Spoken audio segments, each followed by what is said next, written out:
feel like when I started doing it. It was always just kind of like, oh, this is a spectacular, funny thing. Look at me on the earth.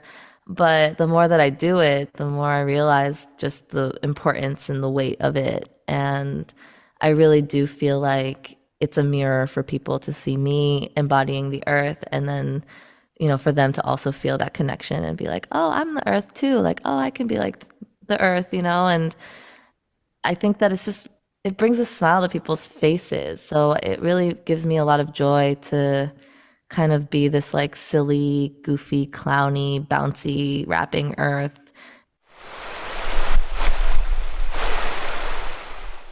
Hey folks, thanks for tuning in to the latest episode of the Ecosystem Member Podcast. Today's guest is a special one. For Earth Day, we couldn't think of a better guest than Hila the Earth, an eco-rapper who embodies Mother Earth when she performs. On this episode, we talk about why she dons Mother Earth for performances, her transition from Hila the Killa to Hila the Earth, the process of creating one of her songs, and creating a new vision for how we support community and care for each other. One of the reoccurring themes in this episode is collaboration. From Hila's dream to collaborate with Robin Wall Kimmerer, to writing songs with scientists, Hila the Earth is an amazing example of how unique collaborations can bring mainstream attention to often complex issues facing the future of humans and the living beings we share planet Earth with. Make sure to check out Hila on Instagram at HILATHEEARTH, that's Hila the Earth, and follow her on your favorite music streaming platform as well. We'll include a few links in the show notes to help you find her work. Finally, I want to give a shout out to the Patagonia ActionWorks platform. It's a platform created by Patagonia and Catch a Fire to help skilled people like you connect with environmental nonprofits that could use your skills.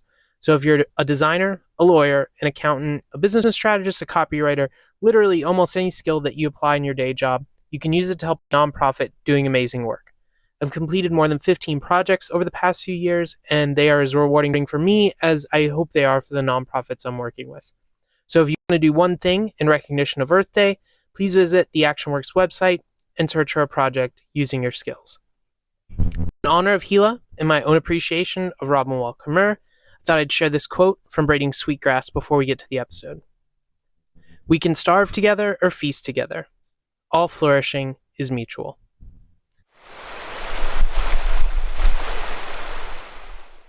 Today on the Ecosystem Member Podcast, we are excited to have eco-rapper Hila the Earth.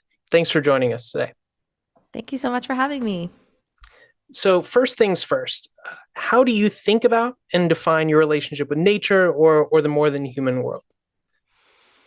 Well, for one, I am the earth, so I believe that those things are all connected, that we as humans are as much a part of nature as grass or leaves or soil or birds or any other non-human entity. I think that a lot of what I strive for in my life is to like reconnect that separation that has been created, that we are different or that humans are different than the rest of the world. And this is an audio medium. So for those people who aren't familiar with your work, you do outfit yourself as the earth. So right. It's sort of a literal and figurative reconnection and closing that separation, right? Exactly. Yes. Okay. I dress as the globe, the entire planet, and it is for that exact purpose, to represent that we are the earth and that every person is also a world in themselves. Awesome. In your Instagram bio, you start out with FKA Hila the Killa, and now you're Hila the Earth. So to dig a little bit into your backstory about how we got here, like how did that transition happen? Why did it happen? I grew up in New York City in Lower Manhattan in Soho, and I famously tell everybody that there wasn't even a single city tree on my block growing up. And my name Hila is Hebrew for like aura or the light around the moon, as my mom would say. And so people in New York would just call me Hila. And then that kind of morphed into Hila the Killa. And that was my nickname growing up since summer camp. So I went from Hila the Killa, I started rapping as Hila the Killa, and then slowly started really caring about the earth and environmentalism. And then I was still Hila the Killa, and I was now the earth, and I was rapping about soil and trees and plants. And it kind of all came together. And I had a moment last year where I was just like being recognized as the earth on the street. People would stop and go, "Hey, Earth Girl," or like, "Hey, the planet." And they wouldn't remember Hila, or Hila the Killa. They would remember me as the earth. So I decided last year in April to officially change my name from Hila the Killa to Hila the Earth because, for one, I thought it would be nice to start representing myself as in the pronunciation of my name, Hila, that is more, connected to my roots and origin. And then also start calling myself the Earth because that is what people recognize me as. Fantastic. And your songs and videos are amazing. I've seen pretty much everything you've put out on Instagram over the last several months. So how do you come up with them? Like what does your process look like? Wow. Well, the way that I come up with lots of songs and videos truly comes from whatever I'm inspired by in the moment. My list of topics for songs is very long and ever growing. So I am usually inspired by what I'm learning about in the moment. Or if I'm working with a brand or any kind of organization, they also will help inspire what I might be writing about. Honestly, it has a lot to do with basic sort of needs and human needs of how to like live on Earth. So, growing food is big, learning about trees and ecosystems, watersheds, how we, get clean water, the water cycle, soil health, composting, biodegradable things, the materials of our world. These are all things that really inspire me and make me think about how we can live better within our ecosystem, basically, and how we can be better members of our communities. And so for a topic like soil health, let's say you see something, you get inspired, you jot it down in your notebook. Now you're going to actually like put together the lyrics to form a song and eventually a video about this. Like, do you immediately go to YouTube or Reddit or Wikipedia? Like where are your sources? Do you consult scientists? Is it more of a, I don't know, ecological sort of spiritual thing where it's like feeling the soil? How do you think through bringing soil life to people in a way that's digestible but also really entertaining? That's a great question. And I like that you use the word digestible when it comes to soil health. But yeah, I actually really do all of those things. I love the science of things. I love learning about the science and just the mechanics of it. But I also love learning about the pop culture of it and the spiritual elements of it. And then, of course, getting hands on personal experience with whatever I'm addressing and writing a song about is also very important because what ends up happening is that I do a lot of research and what I need to do is distill all of this information that I'm getting about something like soil health and decide what is going to be the most important or pertinent or interesting or funny for me to then express in lyrics and song. It takes a lot of work, but it's good. And what I normally do is I make a list of words that I think are really interesting or concepts. And so that's how I kind of start. I like make a big list of words and concepts and ideas. And I pick a beat, pick some like drum loops or a beat. And I just start kind of playing around with the words that I wrote down and seeing what fits. And then a song is born. Do you get requests? Like, do you get emails from scientists who maybe have been doing some research and are thinking, oh, actually, if I got Hila to write a rap about my new area of environmental research, it might actually break through. Have you gotten any of those sort of requests? Yeah, absolutely. Well, I've worked with different scientists and ecologists. One of my first projects ever, actually, one of my first commissions was from Meg Lohman, who is also known as Canopy Meg. She wrote a book called The Arbornaut, and she's a tree scientist, and she's amazing. And she basically commissioned a song called Arbornaut. So I like read her book and did a lot of research on her and her work.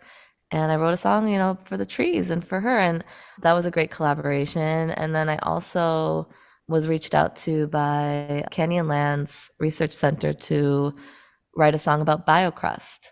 So there's like a lot of different things that happen. And I hope more because I love working with scientists and researchers and even, would love to work with eco philosophers and all sorts of different people working in this space. I've recently read the book Braiding Sweetgrass by Robin Wall Kimmerer, and I want to write a book report basically in song about that book because it's like such a beautiful marriage of like science and indigenous spirituality. So these are all things that really inspire me, and I love taking from people who have made their life's mission to like really explore deeply ecological topics. Because they have a lot of material for me to work with. And I think we probably have a few listeners, maybe even including myself, who would say, this is probably not the answer I expected from someone who's engaged in rap, that they're looking to ecology and science for inspiration, but also as a way to express that connection. So do you think there's like a hidden piece of the rap game that actually is more interested in science than people would expect? Or do you think this is sort of uniquely your little corner of the world? It's not unique to me. There are a lot of nerdcore rappers or science rappers, even eco rappers out there that take from science and philosophy and ecology and academia and put it into their songs. I think that it's kind of a growing genre. I think that hip hop and rap music in its origins was very education focused and very community building focused. And so I feel like that's just a continuation of that legacy of using hip hop to bring people together for education and for community building. That's kind of just an extension of that, what I'm doing. I love that. I think it would be really cool to see a Hila the Earth and Robin Wall Kimmerer collaboration. I sort of Yes. unexpected. Maybe we can make that happen and get that up on the hip hop charts Let's for go. listeners. So we talked a little bit about how when you perform, you're usually wearing your globe, your giant Earth suit. What does it feel like to embody sort of Mother Earth and bring that to life in the way that you do through your music and your performance? What does that feel like? Like a great responsibility. Honestly, I feel that I didn't even really know what it would feel like when I started doing it. It was always just kind of like, oh, this is a spectacular, funny thing. Look at me on the earth. But the more that I do it, the more I realize just the importance and the weight of it. And I really do feel like it's a mirror for people to see me embodying the earth and then, for them to also feel that connection and be like, oh, I'm the earth too. Like, oh, I can be like the earth. And I think that it brings a smile to people's faces. So it really gives me a lot of joy to kind of be this like silly, goofy, clowny, bouncy, rapping earth and, maybe give people a little bit of hope that our planet is here for us and that we are part of it and are it. So yeah, it's an evolving and growing experience for sure. Thinking about music and rap as your medium, you talked about how it often has its roots in community building, so it makes a lot of sense for what you're trying to do. Are there any other mediums you've explored or thought about as a way to express this connection that you have with the earth? Yeah, I've been working with a lot of different modes of sort of entertainment, communications, and performance. So I have a lot of different like Earth characters that I've been building. I've been doing lots of like sketch comedy stuff and stand-up comedy. I've been developing a single Earth who's looking for love. I have like a chef Earth who is like making zero waste meals in the kitchen.